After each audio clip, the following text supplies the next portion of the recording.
হয়তো dam care থাকোঁ সদায় মানে পলিটিক্সত উন্নয়নমূলক কাম কাজেই যথেষ্ট নহয় মইতো ডেম কেয়াৰ থাকোঁ সদায় আৰু যে ৰাস্তা এটা বনি গ'লেই মানুহে ভোট দিব এই বুলি ভবাটো উচিত নহয় চৰকাৰে যদি ভূমাফিয়াৰ বিৰুদ্ধে একশ্যন লয় ভূমাফিয়াৰ পৰিয়ালে ভোট দিব জানো নিৰ্বাচন 2024 বাবে প্ৰাৰ্থী দলৰ প্ৰচাৰ অভিযান অব্যাহত আছে এই মুহূৰ্তত আমি গুৱাহাটী লোকসভা সমষ্টিৰ অন্তৰ্গত চন্দ্ৰপুৰত আছোঁ আৰু চন্দ্ৰপুৰত বৈঠক সভা অনুষ্ঠিত হৈছে বিজুলী কলিতা মেধিৰ আৰু এই সভাত এইমাত্ৰ উপস্থিত দিছপুৰ সমষ্টিৰ বিধায়ক বিজেপি বিধায়ক অতুল বৰা ডাঙৰীয়া আৰু আমি অতুল বৰা ডাঙৰীয়াৰ পৰা যদি অকণমান আমি নিৰ্বাচন 2024 কিছু বাৰ্তা ল'বলৈ বিচাৰোঁ ছাৰ নমস্কাৰ জনাইছোঁ দেশজুৰি বিজেপিৰ ঢৌ আৰু লোকসভা নিৰ্বাচন 2024 গতিকে আপোনাৰ কোনখিনি বাৰ্তা হ'ব এই মুহূৰ্তত যিখিনি দেখিছোঁ আমাৰ দলৰ প্ৰাৰ্থীসকলৰ প্ৰতি মানুহৰ যি সমৰ্থন স্পষ্টভাৱে ওলাই পৰিছে এতিয়াতো ইলেকশ্যনৰ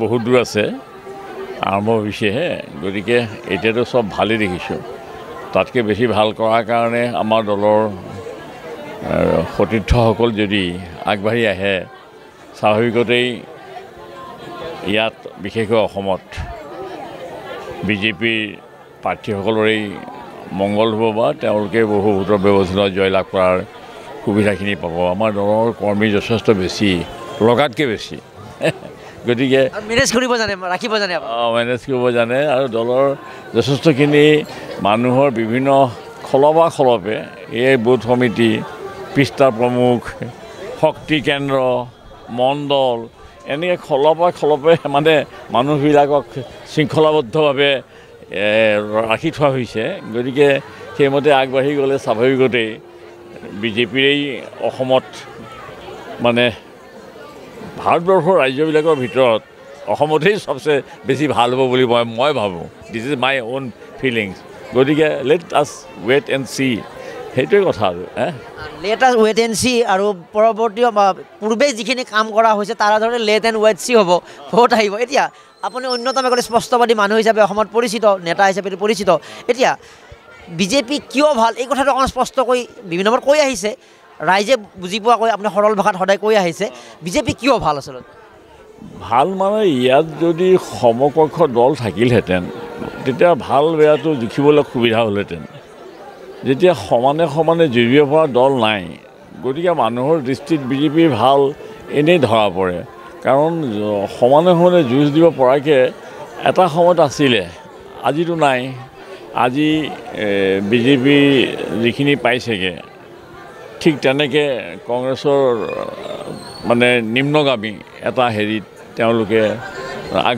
পিছলৈ আহিছে এইটো এটা দল আগবাঢ়ি আছে এটা সময়ত যুঁজিবলৈ ধৰক ৱেষ্ট বেংগলত CPM আছিল আজিতো CPM নাই তাৰ আগতে আমাৰ কংগ্ৰেছ আছিল এতিয়া তৃণমূল কংগ্ৰেছ তেনেকৈ সময়ে ভাৰতৰ ৰাজনীতিতে হওক বা ৰাজ্যবিলাকৰ ৰাজনীতিটো সাল সলনি ঘটি আছে এতিয়া যিহেতু 10টা বছৰ হ'লেই আৰু 5টা বছৰৰ কাৰণে আমাৰ দলৰেই চৰকাৰ হ'ব মানুহৰ সেইটো এটা বিশ্বাস জন্মিছে আৰু সেইকাৰণে ভাৰতীয় জনতা পাৰ্টি চৰকাৰ হ'ব বুলি মানুহবিলাকে যদি ভাবি পেলাব পাৰে বা তেনেকুৱা ধৰণৰ মনত এটা সাজ বহিছে যেতিয়া স্বাভাৱিকতে আন মানুহখিনি যিখিনি মানুহে নিউট্ৰেল কাৰো পক্ষত নাই তেওঁলোকেতো ঢাপলি মেলিব জিকা দলটোৰ প্ৰতি সেই বেনিফিটটো আমি পাম আগতীয়াকৈ যদি খবৰ পাই যায় যে এই দলটোৱে জিকিব স্বাভাৱিকতে নিউট্ৰেল যিবোৰ কোন দলত ভোট দিম ভাবি আছে তেওঁলোকেতো স্বাভাৱিকতে আমাৰ ফালে ঢাপলি মেলিব এইটোতো ভেৰি চিম্পুল থিয়ৰী ইয়াত আৰু বেলেগে আৰু কিবা ক'বলগীয়া নাই আৰু সেইটো কথা আৰু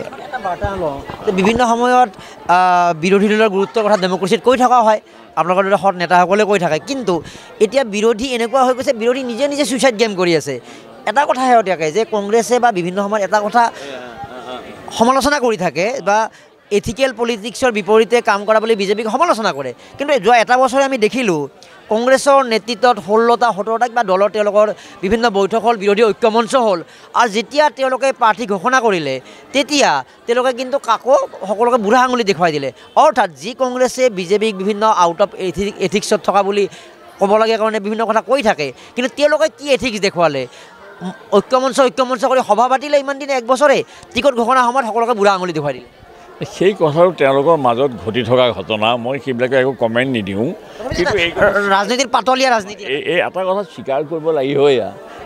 স্বীকাৰ কৰিব লাগিব মানে কংগ্ৰেছৰ মানে মানুহখিনিয়ে ৰাজহুৱাভাৱে ঘূৰি ফুৰি নাথাকিলেও তেওঁলোকৰ শিপা কিন্তু একেবাৰে এতিয়ালৈকে উঘালি পেলাব পৰা হোৱা নাই। কাৰণ মই 1,30,000 ভোটত জিকাৰ সময়তো কংগ্ৰেছী প্ৰাৰ্থীজনে 60,000 নে 65,000 ভোট পাইছে। সেইখিনি মানুহ দিছপুৰ সমষ্টিতে নাই জানো?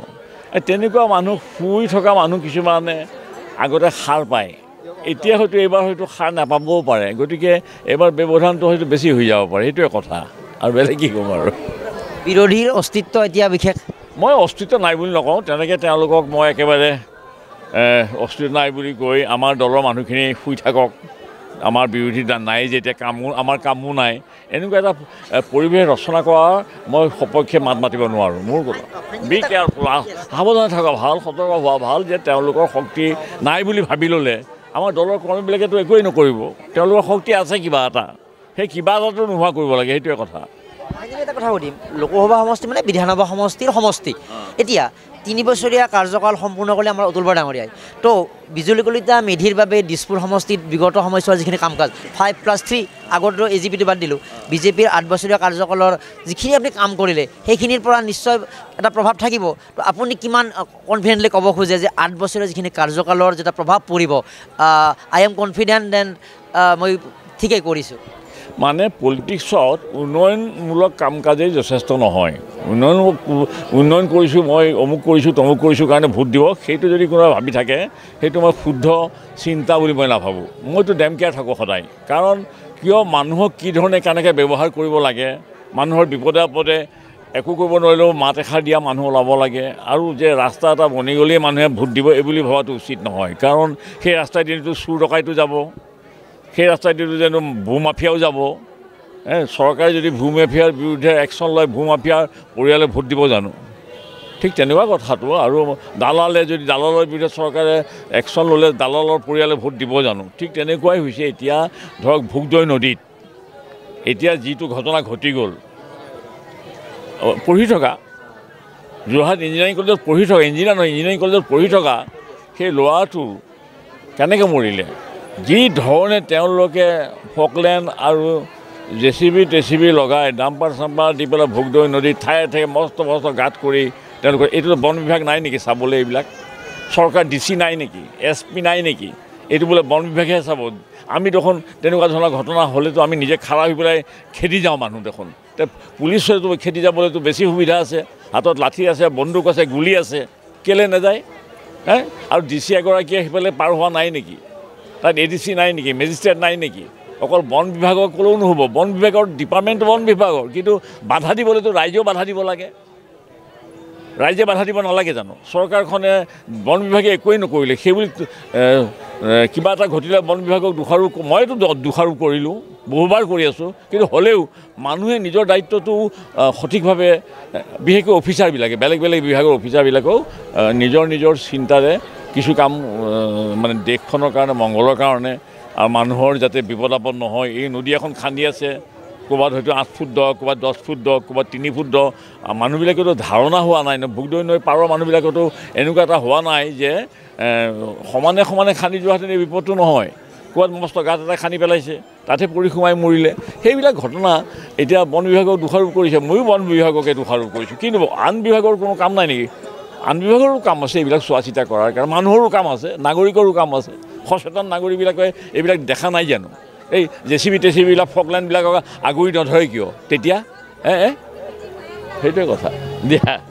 আপোনাৰ চাহকাপ আহিছে হাতত লগ বাৰু। এটা প্ৰশ্ন শেষত সুধিব ইচ্ছা গৈছে, বিজেপিৰ যিটো পলিটিকেল ফাংচনাৰী দেখিলে আমি এটা কথাই পাওঁ যে আপোনালোকে পাৰ্চনেলিটি ব্ৰেণ্ডত ইলেকশ্যন খেলে, যে মোদী ব্ৰেণ্ডত বা হিমন্ত ব্ৰেণ্ডত বা আমাৰ ক'ব লাগিলে অতুল ব্ৰেণ্ডতো। এতিয়া গুৱাহাটী লোকসভা সমষ্টিৰ যিগৰাকী প্ৰাৰ্থী আপেক্ষিকভাৱে ৰাইজৰ সন্মুখত কিছু নতুন, যদিওবা তেওঁ গ্ৰাছৰুটৰ পৰা বিভিন্ন আহিছে, তো বিজুলী কলিতা মেধিৰ যিটো ভোট কেপচাৰিং যিটো কেপাচিটিটো, তেওঁৰ ব্যক্তিগত ইমেজৰ দ্বাৰা ভোট আহিব নে মোদী ব্ৰেণ্ড, হিমন্ত ব্ৰেণ্ড, অতুল ব্ৰেণ্ডৰ কাৰণে ভোট আহিব? নাই, ইয়াত বিজেপি বুলিয়ে মানুহে ভোট দিব, মানে নতুন কাৰণে বিজেপি হিচাপেই বিজুলী কলিতা মেধিয়ে ভোট পাব। কিন্তু কিছু বছৰ যোৱাৰ পিছত বিজুলী কলিতা মেধিয়ে নিজৰো এটা জনপ্ৰিয়তাৰ হেৰিত আহিবগৈ লাগিব, সাৰিলে। তেওঁ সেই জনপ্ৰিয়তা সাৰিলে আহিবৰ কাৰণে তেওঁ ডেপুটি মেয়ৰ আছিলে বাৰু, চিনি পোৱা মানুহ যথেষ্ট আছে। কিন্তু এই সমষ্টিত 10টা সমষ্টি আছে, লোকসভা সমষ্টি 10টাতো তেওঁতো কেতিয়াও বকু আমাৰ কি কয় পলাশবাৰী বা ধূপ যিখিনি সমষ্টি আছে সেইবিলাকত তেওঁ ঘূৰাৰ কোনো প্ৰয়োজন নাছিলে, কাৰণ তেওঁ গুৱাহাটী চিটিৰহে ডেপুটি মেয়ৰ আছিলে। গতিকে এতিয়া ইলেকশ্যনৰ নামত তেওঁ ঘূৰি ফুৰিছে আৰু ইন নিয়েৰ ফিউচাৰ তেওঁ জিকাৰ পিছত কাম কাজেৰে তেওঁ নিজক পৰিচয় দিব লাগিব, মানুহক ব্যৱহাৰ পাতিৰে পৰিচয় দিব লাগিব। তেওঁ পৰিচয় দি তেওঁ এগৰাকী এনেকুৱা মহিলা হ'ব লাগিব যে তেওঁৰ প্ৰতি মানুহৰ ব্যক্তিগতভাৱেও সমৰ্থন আছে। ৰাজনীতিক গণমুখী কৰাৰ বাবে বিজেপিৰ যিটো এটা পলিচি বুলি ক'ব লাগিব, যে গ্ৰাছৰুটৰ বহু হেভিৱেট প্ৰাৰ্থী আছিলে, মিডিয়াত বহুত দীঘল নাম তালিকা ওলাই আছিলে, তেওঁৰ নাম আমি ইমান শুনাও নাছিলে। কিন্তু বিজেপিৰ এই যিটো এটা দীৰ্ঘম্যাদী যিটো কথা, যে তেওঁক দিয়াৰ লগে লগে গ্ৰাছৰুটৰ বহু মানুহে বা তেওঁ নিজেও কৈছে মই মামৰে ধৰা চামুচ লৈ জন্মগ্ৰহণ কৰিছোঁ, অৰ্থাৎ কমন পিপুলৰ মাজৰ মানুহ এগৰাকী। গতিকে বিজেপিৰ এই যিটো দূৰদৰ্শী চিন্তাটোও কিন্তু আপোনালোকৰ যিটো মেনেজমেণ্ট পলিচিক আমি এটা ক'ব লাগিব। সেইটো হৈছে কি, গুৱাহাটীৰ পৰা যদি বিজুলী কলিতা মেধিক দিয়া নহয় তো অসমৰ বেলেগ সমষ্টিত তেনেকুৱা ধৰণৰ দিব পৰা মানে মহিলা বা চিটটো এটা হ'লেও মহিলাক দিব লাগিব। গ্ৰাছৰুটৰ পৰা হয়, গতিকে সেইমতে ডিচিশ্যনটো ঠিকেই আছে, এনেইতো চবেই বিচাৰিব। সম্পূৰ্ণ একেবাৰে মইতো কৰিছোঁৱে, কৰিমেই। আৰু এনেও কষ্ট মানে ইয়াত বেছি কষ্ট নকৰিলেও জিকিব, কিন্তু কৰিবতো লাগিবই, কাৰণ বেছি ভোট পাবলৈ কষ্ট কৰিব লাগিব, জিকিবলৈ কষ্ট কৰিব নালাগে, বেছি ভোট পাবলৈ কষ্ট। কাৰণ কিয়, মোৰ সমষ্টিৰ যিখিনি ভোট আগতেতো এগৰাকী MP হাৰিয়েছিলে, দিছপুৰ সমষ্টিত কাউণ্টিং হওঁতে 40,000 ভোটত হাৰিছিল, সেইখিনি মেকআপ কৰি আকৌ 10,000 12,000 ভোটত জিকিল। সেইবিলাক অতীতবিলাক অলপ ভালকৈ চালে হ'ল নহয়। দিছপুৰ সমষ্টিয়েই মানে 52 দিছপুৰ সমষ্টিয়েই সোণাপুৰ, খেত্ৰী, নুনমাটি, আমাৰ বেলতলা যিখিনি দিছপুৰ সমষ্টিত পৰে, সৰু সজাই ষ্টেডিয়ামৰ পৰা টোপাতলি কাঁহীকুছিলৈকে জাগিৰোডৰ সীমালৈকে, ইফালে আমাৰ ইয়াত কাজলী চকীৰ পৰা সিফালে বৰ্ণিহাটলৈকে, এই গোটেই এলেকাতেই অসমৰ ভিতৰত এইটো সমষ্টি হ'ল দিছপুৰ, ইয়াতেই বেছি ভোট পাব বুলি মই সেইটো আজিও মই সগৌৰৱে ঘোষণা কৰিব পাৰোঁ।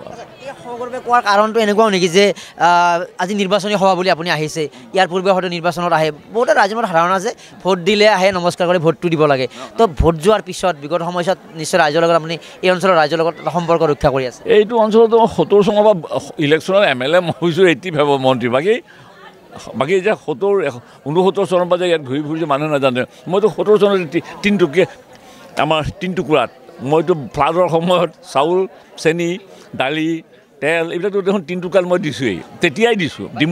এতিয়াও নিৰ্বাচন জিকাৰ পিছতো আপুনি সেই মোৰ সম্পৰ্ক নাই, মই পাৰোঁ, কাম কৰিবলৈ মন যায়, আনৰ মানুহৰ লগত থাকিবলৈ মন যায়, সেইটো অতি গুৰুত্বপূৰ্ণ, সেইটোৱে গুৰুত্বপূৰ্ণ।